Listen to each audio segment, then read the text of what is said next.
नमस्कार मित्रांनो, लक्ष्मीच्या पावलांनी या मालिकेच्या आजच्या भागात आपण बघणार आहोत अनामिका, राहुल आणि रोहिणी या तिघांनीही अद्वैतला संपवण्यासाठी एक प्लॅन बनवलेला असतो आणि त्या प्लॅनमध्ये उतरण्यासाठी दोघांनी म्हणजे राहुल रोहिणीने दोघांनी अनामिकेला सांगितलेलं असतं. अनामिका आता तिच्या हातात जळती जी धूप असते ती धूप घेऊन अद्वैतच्या बेडरूममध्ये आता आलेली असते. ती धूप जी आहे ती काय करते अनामिका त्याच्या रूममध्ये जाऊन हे सगळं रोहिणी आणि राहुल ढुंकून बघत असतात. आता अनामिका काय करते, अद्वैतच्या सगळ्या रूममध्ये ती धूप पसरवते आणि त्याच्या बेडच्या खालच्या बाजूने ती धूप लावून देते, म्हणजे हळूहळू अख्ख्या रूममध्ये दूर दूर होईल. आता लगेच अनामिका म्हणते इन्हेलर्स कुठे कुठे असतील, मी सगळे इन्हेलर्स आता ताबडतोब इथून काढून टाकले पाहिजे. म्हणजे अद्वैतला धुराचा त्रास होतो ना, धुरामुळे त्याचा जीव कोंडला जातो, श्वास कोंडला जातो आणि त्याचा जीव घाबरतो. कलाला पण असंच व्हायचं. सो आता ना ते काय करतात, अनामिका काय करते, आता त्याचे सगळे इन्हेलर्स, अद्वैतचे सगळे इन्हेलर्स ती आपल्यासोबत घेते आणि तिथून निघून जाते. पहिलं इन्हेलर तर तिला सापडतं, दुसरं इन्हेलर ती आता ड्रॉवरमधून काढते आणि लगेच ती आता ड्रेसिंग टेबलकडे येते. तिथे असणारी जी खिडकी आहे ती न उघडता ती खिडकी आता लावून घेते, म्हणजे व्हेंटिलेशनला जागाच नाही राहणार. हे उद्योग केल्यानंतर अनामिका लगेच आता बाहेर येते आणि काम झालं असं राहुल आणि रोहिणीला खुणावत असते. इकडनं राहुल चिअर करत असतो रोहिणीला आणि दरवाजात उभी असलेली आता अनामिकाला तिकडून समोरून अद्वैत येताना दिसतो. आता राहुल रोहिणी त्याला बघून लपतात आणि इथे अनामिका त्याला बघून घाबरते. अनामिकाला जायला आता रस्ताच नसतो. ती खूप घाबरून गेलेली असते की आता काय करायचं, मला जर याने बघितलं तर नक्कीच काहीतरी गोंधळ होईल. आता ती रूमच्या मध्ये येते आणि लगेच अद्वैत जसा पुढे येत असतो तशी ती घाबरत असते. ती काय करते, आता अद्वैतच्या रूममधल्या रूमचा जो डोअर आहे त्या दरवाजाच्या मागे लपून जाते. आता अनामिका अद्वैतच्याच बेडरूममध्ये लपली आहे दरवाजाच्या मागे. हे बघून राहुल म्हणतो, अगं मम्मा, अद्वैतने जर अनामिकाला पाहिलं तर आता दुसरीकडे अद्वैत त्याच्या खोलीत शिरलेला असतो. आता त्याचं लक्ष त्याच्या फोनमध्ये असतं, दरवाजाकडे पाठ असते. म्हणून अनामिका वेळीच सावध होऊन दरवाजाच्या मागून बाहेर निघते आणि तो जो दरवाजा आहे तो ओढून घेते हळूच, अद्वैतला कळणार नाही अशा पद्धतीने. आणि लगेच तिथून ती निघून जाते आणि लगेच राहुल आता तिला म्हणतो, चल चल चल ये पटकन बाहेर ये. आता ते तिघही तिकडे एका बाजूला होऊन जातात आणि अद्वैत त्याच्या रूममध्ये आता त्याचा ब्लेझर वगैरे काढत असतो फ्रेश वगैरे होण्यासाठी. पण कदाचित त्याला फ्रेश व्हायचा कंटाळा आलेला असतो. मग तो काय करतो, सोफ्यावर जसं ब्लेझर वगैरे काढतो, फोन वगैरे बघतो आणि तिथेच तो थोडासा नॅप घेतो, म्हणजे लोळून घेतो सोफ्याला टेकून आणि तो डोळे मिटून शांतपणे लोळलेला असतो. सो आता लगेच बाहेर आलेल्या अनामिकाला रोहिणी म्हणते, वेल डन अनामिका, एकदम मस्त काम केलंयस.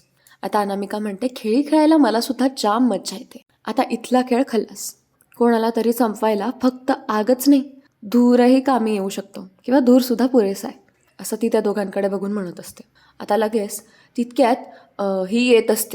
दुसरीकडे ही जी सुकन्या आहे ती आबांसाठी पाणी घेऊन येत असते आणि तिचा चालता चालता अचानक तोल जातो, तिला ठोकर लागते आणि तिच्या हातात असलेला ग्लास पाण्याचा काचेचा तो खाली जमिनीवर पडतो आणि तो ग्लास फुटतो. हे बघून लगेच सुकन्या डोक्यालाच हात लावते. तेव्हा आबा लगेच ते बघून घाबरतात आणि म्हणतात, अरे देवा, काचेचा ग्लास फुटला, म्हणजे आता अवश्यकून आहे हा. अरे बापरे, आता खूप चुकीचं घडणार आहे. असं कसं झालं देवी आई, असं कसं झालं? आता आजोबांना असं पॅनिक झालेलं बघून लगेच सुकन्या म्हणते, आजोबा आजोबा आजोबा शांत व्हा, काही झालेलं नाही आहे, असं पॅनिक होऊ नका. आता आबा म्हणतात, अगं काच फुटलेली आहे, हे बरोबर नाही आहे.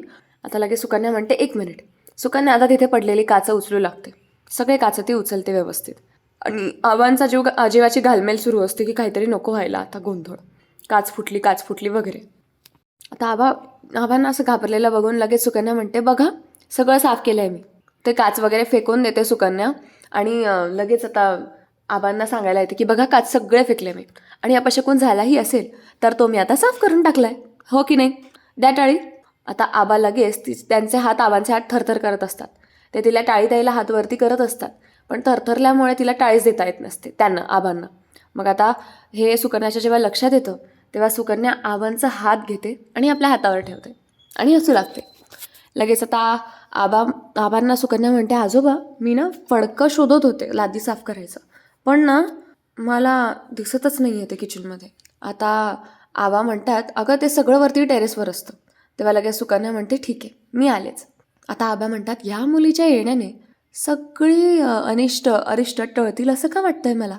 म्हणजे ही जी आहे सुकन्या ती आता ते टेरेसवर कपडे घ्यायला गेलेली असते, खराब कपडे ते पुसण्यासाठी. तेव्हा आबा असा विचार करत असतात. तर दुसरीकडे आता अद्वैतच्या खोलीत तो जो धूप आहे लावलेला त्याचा धूर सगळीकडे पसरत असतं आणि अद्वैत झोपलेला असतो. पण मग आता सडनली त्याला त्रास व्हायला लागतो धुराचा. त्याचा श्वास कोंडला जातो, त्याचा जीव घाबरायला लागतो, त्याला खोकला यायला लागतो आणि त्याचा खोकायचा आवाज बाहेरपर्यंत यांना येत असतो. अनामिका, रोहिणी, राहुल. आता अद्वैत त्याचा इन्हेलर शोधत असतो सगळीकडे. त्याला खूप त्रास होत असतो, अक्षरशः तो जमिनीवर कोसळायला करत असतो, इतका त्याला त्रास होत असतो. तर दुसरीकडून सुकन्या येत असते खालून वरती आणि सुकन्याला येताना बघून ते तिघंही घाबरतात आणि तिघंही तिच्याकडे रागाने बघू लागतात आणि लगेच तिला बघून ते लपतात. आता लगेच हिला आवाज येतो सुकन्याला टेरेसवर जाता जाता अद्वैतच्या खोलीतून, खोकण्याचा त्रास होतोय असा. अद्वैतकडनं धड उभंही राहिलं जात नसतं, इतका त्याला त्रास होत असतो. आता ऑब्व्हियसली या माणसाला किती त्रास होतो हे मला माहिती आहे. सो तो आता जमिनीवर अक्षरशः कोसळून जातो, त्याचा श्वास कोंडलेला असतो, खोकत असतो श्वासासाठी तो. आणि आता लगेच सुकन्या त्याच्या रूमजवळ जाते, त्याच्या रूमच्या दरवाजाच्या बाहेर उभं राहते आणि खोकण्याचा आवाज येत असतो. सो ती म्हणते कोणाच्या तरी खोकण्याचा आवाज येतोय. आता तिला माहीत नसतं ते अद्वैतची खोली आहे आणि खोलीच्या खालच्या फटीतून तिला धूर धूर झालेला दिसतो. आता ती बघते आणि इकडे अद्वैतचा श्वास कोंडला गेलेला असतो. आता लगेच ही सुकन्या म्हणते अरे देवा धूर. आता सुकन्या लगेच दरवाजा उघडते आणि बघते तर अद्वैतचा जीव धोक्यात असतो असं तिला दिसतं. सुकन्याला सर्वत्र धूर दिसतो आणि लगेच ती अद्वैतला बघून म्हणते सर सर काय होतंय तुम्हाला सर. आता लगेच सुकन्या घाबरते आणि सुकन्या म्हणते तुम्हाला अस्थमाचा अटॅक आलाय का. आता सुकन्या सगळीकडे इन्हेलर शोधू लागते आणि इकडे अद्वैतला बिचाराला खूप त्रास होत असतो. सुकन्या सगळीकडे इन्हेलर शोधता शोधता वेडी होते पण तिला इन्हेलरच भेटत असतं. ती म्हणते इथलं इन्हेलर कुठे गेलं. ती सगळीकडे इन्हेलर शोधत असते आता सुकन्या. ती आता उशीखाली बघते, ती म्हणते इथेही नाही आहे इन्हेलर. आता लगेच अद्वैतला ती म्हणते सर इन्हेलर कुठे आहे. सर एक मिनिट काही नाही होणार तुम्हाला, तुम्ही सरोज मॅडम. आता लगेच ती आरोळ्या मारू लागते सुकन्या. सरोज मॅडम रॉकेट दादा खूप आरोळ्या मारते ती. आणि इकडे रोहिणी बाहेर डोक्याला हात लावते. आता लगेच सुकन्या म्हणते सर एक मिनिट थांबा फक्त. परत एकदा सुकन्या आवाज देऊ लागते रॉकेट दादा. आता रोहिणी राहुल लगेच धावतच येतात आणि म्हणतात काय झालं काय असं ते म्हणत दोघं जण आतमध्ये येतात, म्हणजे जाऊ लागतात. आता लगेच नाटकं करू लागतात की काय झालं आम्हाला काळजी वगैरे असं. तितक्यात आता सरोज आणि रॉकेट आधीच लवकर पोचलेले असतात. आता लगेच ही म्हणते सरोज म्हणते काय झालं त्याला, कसं काय झालं हे असं. आता लगेच सुकन्या म्हणते की सरांना अस्थमाचा अटॅक आलेला आहे. आता रॉकेट कसा बसा धडपडत तो धूर घालवण्याचा प्रयत्न करत असतो. आता सरोज म्हणते एक मिनिट थांब रॉकेट बाजूला हो. आता त्याचा जो पंप असतो म्हणजे तो जो इन्हेलर आहे तो कुठे आहे काय आहे ते सगळीकडे शोधत असतात. सरोजसुद्धा आता शोधू लागते. सरोज जिथे नेहमीप्रमाणे ठेवलेला असतो तिथे बघत असते. आता लगेच सुकन्या म्हणते तिथे नाही आहे, मी शोधलं ऑलरेडी सगळीकडे. सुकन्या म्हणते एक मिनिट आजोबांच्या खोलीत असेल, मी आलेच असं म्हणत सुकन्या लगेच पळतच जाते इन्हेलर घेण्यासाठी. आणि इकडे रोहिणी खूप चिडलेली असते. सुकन्या आता धावतच येते खाली आणि पळत पळत जाऊ लागते, म्हणजे आजोबांच्या रूममध्ये येते ती, इन्हेलर घेते आणि लगेच निघू लागते तिथून. आता आबा म्हणतात ते पोरी काय झालं, कुठे चालले पळत, काय झालं आहे वरती हां. आता लगेच सुकन्या म्हणते आजोबा अद्वैत सरांना अस्थमाचा अटॅक आलेला आहे. नाही पण तुम्ही एक टेन्शन घेऊ नका, मी आहे ना, मी काही होऊ देणार नाही त्यांना. मी आलेच असं म्हणत आता लगेच ती पळू लागते सुकन्यावरती. आणि इकडे आबा देवी आईला प्रार्थना करत असतात, देवी आई माझ्या मुलाचं रक्षण कर, वाचव बाई त्याला. आता सुकन्या धावतच येत असते ते इन्हेलर घेऊन. आता सरोज फक्त एकटी अद्वैत जवळ असते. आता सरोज म्हणते अद्वैत अरे बरा कुठे ठेवलंयस तू इन्हेलर अद्वैत. आणि अद्वैतला आता हळूहळू शुद्ध जात असते त्याची. आणि इकडे हे राहुल रोहिणी आणि अनामिका तिघं फक्त गंमत बघत उभे असतात. आणि राहुल म्हणतो दादा काही होणार नाही तुला. आता लगेच सुकन्या म्हणते एक मिनिट थांबा सर हे घ्या. आता ही जी आहे सुकन्या ती त्याच्या म्हणजे त्याचं ते इन्हेलर जे आहे त्याला ते देते अद्वैतला. अद्वैत आता त्या इन्हेलरने इन्हेल करत असतो आणि हळूहळू आता तो नॉर्मल होत असतो. अद्वैतने आता इन्हेलरने इन्हेल केल्यामुळे त्याला थोडंसं बरं वाटत असतं. तो उठून बसलेला असतो आणि त्याला आलेला घाम ही सुकन्या पुसून देत असते. ती हळूहळू त्याला शांत करत असते. ती त्याला विचारते बरं वाटतंय सर, हां बरं वाटतंय का. आता तो जो म्हणजे आता ते सगळं जेव्हा सुकन्या त्याच्या टुवर्ड्स करत असते तेव्हा तो थोडा आता तिच्याकडे बघतच राहून जातो, थोडासा भावूक वगैरे टाईप ऑफ थिंग. सो आता सुकन्या म्हणते सर तुम्ही ठीक आहात ना, तुम्हाला काही होत नाही आहे ना, एक मिनिट मी पाणी आणते तुमच्यासाठी. आता लगेच सुकन्या जागची उठते आणि अद्वैतला पाणी देऊ लागते. ती पाण्याचा ग्लास घेते टेबलवरून आणि लगेच आता ती अद्वैतला पाणी आणून देते आणि म्हणते पाणी घ्या सर. आता अद्वैत पाणी वगैरे पितो आणि लगेच ती त्याला म्हणते सर तुम्हाला बरं वाटतंय ना. अद्वैतने पाणी पिऊन झाल्यानंतर लगेच आता सुकन्या त्याला परत विचारत असते की तुम्हाला बरं आहे ना सर. हां बरं. आता ती सरोजला म्हणते बरं मॅडम मी पटकन आजोबांना सांगून येते की सर बरे आहेत, उगाच टेन्शन घेत बसतील. आणि सर हा इन्हेलर घ्या, ठेवा तुमच्याकडे. हां आता लगेच अद्वैतचा हात पुढे करून सुकन्या त्याच्या हातावर इनहेलर टेकवते आणि लगेच तिथून निघून जाते. आता सरोज अद्वैतला म्हणते, सगळ्यांचा किती विचार करते ना ही. रॉकेट, सगळ्या खिडक्या उघड लवकर. आणि आता अद्वैत कसा बसा शांत झालेला असतो. नेमकं त्याचं ते जे शर्ट असतं त्याने घातलेलं टी-शर्ट, ते पण टी-शर्ट नाही स्वेटशर्ट वाटतंय मला, सो ते पण खूप टाईट असतं. त्यामुळे काय होतं माहिती आहे का, त्याला त्रास होतो जास्तीचा. सरोजचं म्हणणं अद्वैत खूप मनावर घेत असतो. तो आता तिच्याबद्दलच विचार करत असतो, सुकन्याबद्दल. सुकन्या आता हळूहळू खाली उतरत असते जिन्यावरून आणि खाली उतरता उतरताना ती अचानक मागे बघते आणि ती विचार करते की ते ड्रावरमध्ये तिने उघडून बघितलं. त्यानंतरून तिने म्हणजे सवय असल्याप्रमाणेच सगळ्या गोष्टी अशा पाहिल्या. म्हणजे ड्रावर असो किंवा उशी असो, उशीच्या खाली असो, ती इनहेलर डायरेक्ट बघायला गेली. आबांच्या रूममध्ये पण ती डायरेक्ट इनहेलर कुठे ठेवलेलं आहे तिथे डायरेक्ट त्या जागेवर गेली. आणि आता मागे वळून ती तोच विचार करत होती की सरांच्या रूममध्ये तर मी पहिल्यांदा गेले, मग तो इनहेलर कुठे ठेवला आहे हे मला कसं कळलं. सरोज मॅडमने पण त्याच जागी शोधलं आणि याचा अर्थ काय असेल मग आता, मला अचानक कसं काय कळलं की तिथेच इनहेलर आहे, असा विचार ती करत असते सुकन्या. आणि आता विचार करता करता ती आबांच्या खोलीत येते. आबा म्हणतात, काय गं, काय झालं. लगेच सुकन्या आता म्हणते, आजोबा सर आता एकदम बरे आहेत, तुम्ही अजिबात टेन्शन घेऊ नका. आता आबा म्हणतात, बरं झालं, देवी आईचीच कृपा म्हणायची. आता लगेच तेवढ्यात सुकन्या म्हणते, आजोबा तुम्हाला एक विचारू का, सरांना ॲस्थमा आहे का. आता हे ऐकून आबा म्हणतात, हो, अद्वैतला ॲस्थमाचा त्रास आहे. आता लगेच सुकन्या म्हणते, पण मग त्यांच्याजवळ इनहेलर का नव्हतं, आणि बाकीच्या सगळ्यांनी पण बघितलं आणि बाकीच्या सगळ्या रूम्समध्ये इनहेलर आहे, तुमच्या रूममध्ये सुद्धा आहे. आता आबा म्हणतात, ते माझ्या सुनेने म्हणजेच अद्वैतच्या बायकोने ठेवलेलं होतं. म्हणजे तिला जेव्हा कळलं की अद्वैतला ॲस्थमा आहे तेव्हा जिकडे तो असेल तिकडे लगेच त्याला मदत मिळावी म्हणून ही सोय असं तिने करून ठेवलं होतं. म्हणता आबांना आठवतं की कलाने जेव्हा हा निर्णय घेतलेला असतो तेव्हा असं सांगितलेलं असतं की आज जे काही घडलं आहे त्यावरून मला असं वाटतं की आपल्या घराच्या प्रत्येक खोलीत इनहेलर हे असलंच पाहिजे एक तरी.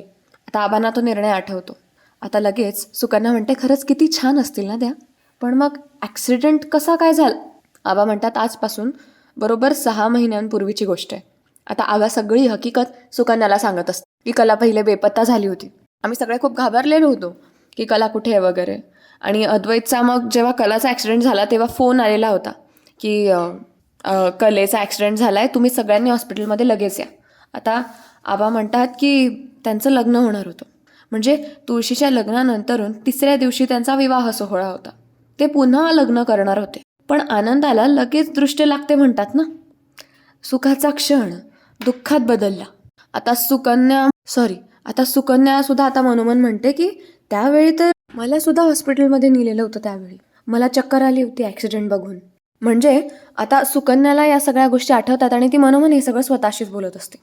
तिला तो ॲक्सिडेंट झालेला आठवतो तिच्या डोळ्यासमोर आणि कला तिथे पडलेली होती हे तिला आठवतं.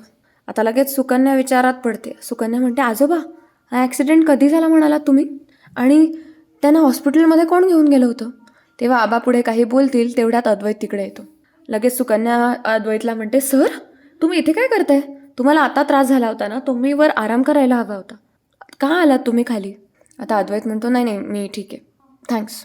बाय द वे तुमची सोय गेस्ट रूममध्ये केलेली आहे, तुम्हाला काही लागणार असेल तर तुम्ही अंजूला किंवा रॉकेटला सांगू शकता. आता लगेच सुकन्या म्हणते, आजोबा येते मी. आता सुकन्या लगेच रूममध्ये जायला निघते तिच्या त्या गेस्ट रूममध्ये. आता आजोबा म्हणतात की ठीक आहे ये. आता अद्वैत आबांजवळ येऊन बसतो. आता आबा म्हणतात, अद्वैत बरं वाटतंय का रे, हां सगळं ठीक आहे ना. अरे आणि हे असं अचानक कसं काय झालं. आजी काळजी घे रे बाबा. आता अद्वैत म्हणतो, कोणासाठी आणि कशासाठी. जे काही झालं आहे त्यानंतरून कशातच मन लागत नाही माझं, आणि आत्ता जे काही झालं त्यातून वाचून तरी काय करणार होतो मी. आता आबा रडत रडत म्हणतात, अरे असं अभद्र बोलू नकोस, अरे जीव घाबरतो रे माझा, आम्ही आहोत ना हां. आणि हे बघ, तुझ्याशिवाय आम्हाला कोणाचा आधार आहे बरं, मला या घराला. हे बघ, असा विचार परत कधी आणायचा नाही आहे अद्वैत, मनात सांगून ठेवतोय. आम्हाला काळजी वाटते रे तुझी. ते दोघंही खूप भावूक झालेले असतात. तर दुसरीकडे आता सुकन्या जी तिच्या खोलीत असते तिला तिचेच विचार सतावत असतात. तिला सारखा अद्वैतला जेव्हा ॲस्थमा अटॅक आलेला असतो तो विचार आठवत असतो. तेच तिच्या डोळ्यासमोरून फिरत असतं, म्हणजे तोच प्रसंग तिच्या डोळ्यासमोरून फिरत असतो. आणि अचानक तिला प्रॉपर मेन जागा कशा काय इनेलरच्या सापडल्या, म्हणजे उशीच्या खाली ड्रॉवरमध्ये, याचा विचार ती करत असते. कारण ती तर पहिल्यांदा गेलेली असते ना अद्वैतच्या खोलीत. तिचे कामं करता करता तिला हे विचार खूप त्रास देत असतात आणि तिच्या डोक्यात तेच विचार कंटिन्यू सुरू असतात की असं काय चाललं आहे आणि हा सगळा काय प्रकार आहे. अद्वैत सरांना बघितलं की माझ्या हृदयाची धडधड का वाढते, इथलं सगळं मला माहिती आहे असं मला का वाटतंय. आताही तो इनेलर कुठे आहे हे मला असं डायरेक्टली कसं कळलं. आबांनी सांगितल्याप्रमाणे ॲक्सिडेंटची तारीख आणि यांचं लग्नही त्याच दिवशी, म्हणजे मी ज्या व्यक्तीला हॉस्पिटलमध्ये नेलं त्या ह्याच होत्या का. मला चांगलंच आठवतंय त्यांनीही लग्नाचा शालू नेसलेला होता. तर दुसरीकडे आता रोहिणी तिच्या खोलीमध्ये वस्तूंची आदळआपट करून संताप करत असते. राहुल आणि अनामिका तिला आवरत असतात. रोहिणी म्हणते की सगळा प्लॅन फिसकटलाय, म्हणजे हातातोंडाशी आलेला घास तो ती सुकन्या हातातून घेऊन निघून गेलेली आहे आणि हे सगळं ना अनामिका तुझ्यामुळे झालेलं आहे, असं रोहिणी अनामिकाला ब्लेम करत होती. अनामिका म्हणते मॅम मी काय केलेलं आहे, हां माझा काय दोष आहे यात. आता लगेच रोहिणी म्हणते अगं तू थांबायचं होतंस ना अद्वैतच्या रूमच्या बाहेर, ती नर्स त्याच्यापर्यंत पोहोचलीच नसती. काहीतरी गप्पांमध्ये तिला गुंतवून ठेवता आलं असतं तुला, पण नाही. हे असे सगळे प्लॅन्स फेल व्हायला लागले ना तर आपण रस्त्यावर येऊ. हे बघ आता जास्त अलर्ट राहायची गरज आहे, कळतंय का तुम्हाला. राहुल तुला कलाचा फोन सापडला आणि तो माणूस ज्याच्याकडे गाडीची नंबर प्लेट आहे त्याच्याविषयी काही कळलं. आता राहुल म्हणतो मी शोध घेतोय त्याचा. आता रोहिणी म्हणते आता कला खरेचा फोन घरच्या कुणाच्याही हाती लागला ना तर आपला विषयच संपेल. त्याही आधी आपल्याला शोधावंच लागेल की तिचा फोन कुठे येते. तर दुसरीकडे सुकन्या, तिच्या म्हणजे डोक्यात प्रचंड विचार सुरू असतात, तिला काहीच सुधरत नसतं. पण आता लगेच ती तिची पर्स घेते आपल्या हातात आणि ती ओपन करू लागते चेन तिची.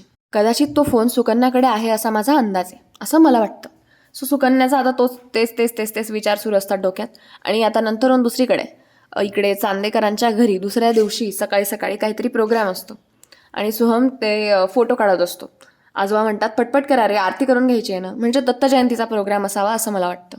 स्वतः आबा पटपट सगळ्यांना आवरायला सांगत असतात. सोहम त्या मूर्तीचा फोटो वगैरे काढत असतो आणि इकडे सरोज म्हणते की चला पटपट आवरा. सरोज म्हणते हे घ्या हे औक्षणाचं ताट घेतलेलं आपण. म्हणजे आता लगेच हे सगळ्यांची तारांबळ चाललेली असते, म्हणजे सगळ्यांची घाईघाई सुरू असते, उडवाउडवी चाललेली असते. आणि इकडनं आता लगेच ही आत येते, सुकन्या आत येऊ लागते आणि तिच्या डोक्यात अजून पण कालचेच विचार चाललेले असतात. आणि आजोबांचे शब्द आठवतात तिला की तुळशीच्या लग्नानंतरून तिसऱ्या दिवशी त्यांचा विवाह सोहळा होता, ते पुन्हा लग्न करणार होते. आता सुकन्या म्हणते हे सगळं नक्की काय आहे, याच्याशी माझा काही संबंध आहे का. आजोबांनी सांगितलं त्याप्रमाणे मी ज्या दिवशी तो भयंकर ॲक्सिडेंट बघितला आणि हॉस्पिटलला गेले त्या ॲक्सिडेंटची तारीख आणि ह्या ॲक्सिडेंटची तारीख सेमच आहे. आणि जिचा ॲक्सिडेंट झालेला तिचंही बहुतेक लग्नच होतं त्या दिवशी, म्हणजे तो ॲक्सिडेंट हाच, असा विचार आता ती करत असते. सुकन्याच्या डोक्यात खूप विचार सुरू असतात आणि तिला असं विचारात पडलेलं बघून आबांचं तिच्याकडे लक्ष जातं आणि आबा म्हणतात सुकन्या अगं ये. आता सुकन्या लगेच आत येऊ लागते. आबा म्हणतात काल नीट झोप झाली ना तुझी. तेव्हा सुकन्या म्हणते हो आजोबा, आज दत्त जयंती आहे ना, मी मदत करते हा त्यांना. आता लगेच सुकन्या मदतीसाठी पुढे येते आणि ती काहीतरी करू लागते, हेल्प, सगळ्यांना हातभार लावू लागते. ती दत्ताच्या मूर्तीच्या आजूबाजूने छान फुलांची रांगोळी काढत असते आणि अद्वैत तर बिचारा असं सगळ्या गोष्टी दाखवत असतो की त्याला सगळ्या गोष्टींमधला रस त्याचा गेलेला आहे. ऑब्व्हियसली कला नाही आहे त्यामुळे कुठलाही सण कुठल्याही उत्सवात त्याला रोषणाई वाटत नसते. म्हणजे तो त्याच्या धूनमध्ये असतो, त्याच्या तंत्रीत असतो, त्याला कुठल्याच गोष्टींमध्ये इंटरेस्ट वाटतच नसतो. आता तिला बघून, सुकन्याला बघून आबा म्हणतात हिच्यात आपल्या कलासारखाच उत्साह आहे. काय म्हणते सरोज. आता सरोज म्हणते हो आबा खरंय. आता आबा लगेच म्हणतात मला तर अगदी तिचाच भास होतो हिच्यामध्ये. आता हे ऐकून नैनाच्या सुद्धा चेहऱ्यावर थोडीशी स्माईल येते, हलकीशी स्माईल येते. कदाचित नैना सुधारली वाटतं असं वाटतंय मला. आता लगेच सुकन्या अद्वैतकडे बघते आणि अद्वैतचा चेहरा पडलेला तिला दिसतो आणि सुकन्याच्या समोरून पुन्हा तो ॲक्सिडेंट फिरत असतो. आता सुकन्या पुन्हा ते सगळं करू लागते छानपैकी. ती फुलांची माळा वगैरे घालते दत्तांच्या मूर्तीला आणि आता सगळेजण दत्तांची आरती करू लागतात. सगळेजण अगदी मनोभावे दत्तांची आरती करत असतात आणि इकडे म्हणजे अद्वैत आरती करत असतो ऑब्व्हियसली, सगळे आरती अटेंड करत असतात आणि इकडे सुकन्या अस्वस्थ झालेली असते. तिला तिच्या मनात आलेल्या प्रश्नांची उत्तरं शोधायचीच असतात. ती आरती चालू असते आणि इकडे अस्वस्थ होत असते. तिला आता सारखा तो ॲक्सिडेंट डोळ्यासमोरून फिरत असतो. कलाला त्या ॲम्ब्युलन्समध्ये टाकण्यात आलेलं काय, त्यानंतरून ती स्वतः बेशुद्ध पडलेली काय, म्हणजे ती तिथे असते प्रॅक्टिकली पण मुळात तिचे विचार दुसरीकडेच असतात. तिची धडधड खूप वाढलेली असते आणि तिला काहीच सुधरत नसतं. ती आता मनोमन म्हणते की नाही आता मला शांत बसून नाही चालणार.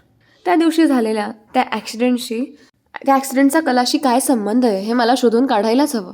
निदान ज्या मुलीला मी वाचवलं निदान तिच्याबद्दल तरी मला शोधून काढायला हवं. ती कलाच होती का? म्हणजे ज्या मुलीला मी वाचवलं ती कलाच होती का हे मला निदान शोधून तरी काढायला हवं. पण कसं शोधून काढू? या घरात तिचा फोटोसुद्धा लावलेला नाही. आता इकडे सगळे आरती करत असतात आणि इकडे सगळीकडे ही फोटो बघत असते, शोधण्याचा प्रयत्न करत असते सुकन्या. आता अद्वैत तर आरती करत असतो. आता सुकन्याच्या डोक्यात येतं की अद्वैत सरांच्या रूममध्ये असेल का कलाचा फोटो? नक्कीच मिळू शकतो त्यांच्या खोलीत. आता म्हणजे सुकन्या देवाची माफी मागून लगेच तिथून आता अद्वैतच्या खोलीत जायला निघते वरच्या दिशेने. कलाचा फोटो बघण्यासाठी ती खूप उत्सुक असते आणि आता ती डायरेक्ट जाते आणि तिला जाताना अद्वैत बघतो. पण आता तो इग्नोर करतो, तो काही इंटरेस्ट घेत नसतो. पण त्याला काहीतरी विचार नक्कीच येतात. आबा तर इथे आहेत, मग ही वरती का गेली? अद्वैत म्हणतो सुद्धा की आबा इथे आहे, मग ही सुकन्या का वर गेली आहे? काय चाललंय नक्की?